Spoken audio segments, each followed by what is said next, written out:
निर्दोष नौजवान मारे जाते हैं, तब लोगों को जाति नजर नहीं आ रही थी। जब वहां पर निर्दोष हिंदुओं के घर जलाए जा रहे थे, तब ये जातिवाद की राजनीति करने वाले, तब इनको जाति नजर नहीं आ रही थी। लेकिन भाइयों बहनों, ये धर्म चक्र है। इसी के लिए कहा गया है धर्म चक्र प्रवर्तनाय की बात इसीलिए कही गई है। ये चक्र तो धर्म का घूमता है।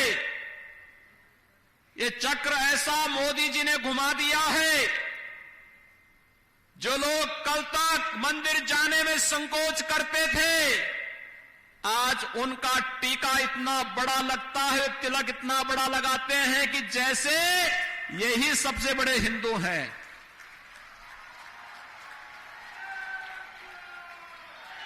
यह आपकी एकता की ताकत है,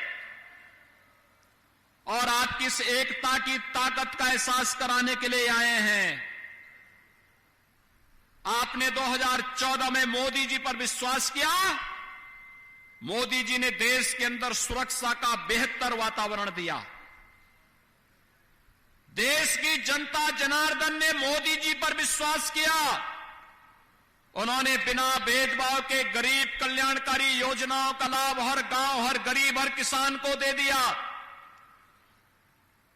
मोदी जी ने विकास की बड़ी बड़ी परियोजनाओं को आगे बढ़ाने का कार्य भी किया। बिना भेदभाव के सबका साथ, सबके विकास की भावना को आगे बढ़ाने का कार्य किया। आपने 2017 में मोदी जी के आह्वान पर भारतीय जनता पार्टी को वोट दिया। प्रदेश के अंदर सरकार ने 4.5 वर्ष में सरकार कैसे चलनी चाहिए यह भी करके दिखा दिया। पहले सरकारें चलती थी अपने लिए, अपने परिवार के लिए, अपने खानदान के लिए। नौकरी भी लगती थी चेहरा देखकर, पैसा देखकर। आज तो जब शामली और मुजफ्फरनगर के जवान भी उत्तर प्रदेश पुलिस में भर्ती होते हैं और शिक्षकों की भर्ती में उनका भी स्थान होता है, तो मुझे सचमुच प्रसन्नता होती है कि पहले इन नौजवानों को झूठे मुकदमों में फंसा करके इनकी जिंदगी को तबाह करने का कार्य होता था। मुझे याद है हमारे विधायक और सांसदों के खिलाफ झूठे मुकदमे दर्ज किए गए थे। बाबू हुकुम सिंह जी के खिलाफ, इतने वरिष्ठ नेता के खिलाफ, श्री सुरेश राणा के खिलाफ, श्री तेजेंद्र नरवाल के खिलाफ, श्री संजीव बालियान के खिलाफ झूठे मुकदमे दर्ज कर दिए जाते थे, प्रताड़ित किया जाता था, महीनों महीनों इन्हें जेल में डाला जाता था। दंगाइयों को मुख्यमंत्री के आवास में बुलाकर के सम्मानित किया जाता था, लेकिन आपकी आवाज को उठाने वाले नेताओं को जेल के अंदर ठूंस दिया जाता था, उन्हें प्रताड़ित किया जाता था, झूठे मुकदमों में फंसा करके उलझा दिया जाता था। पिछली सरकारें विकास तो कुछ नहीं करती थी। विकास का मतलब एक परिवार होता था।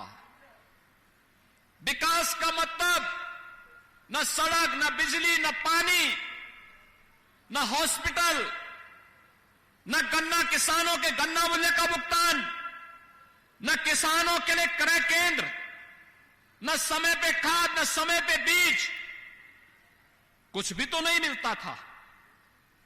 कोई सुविधा नहीं मिलती थी।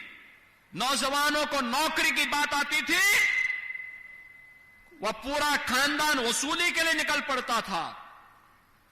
जाति देखी जाती थी, क्षेत्र देखा जाता था, और न गरीब को मकान मिलता था, न शौचालय मिलता था, न बिजली का कनेक्शन मिलता था।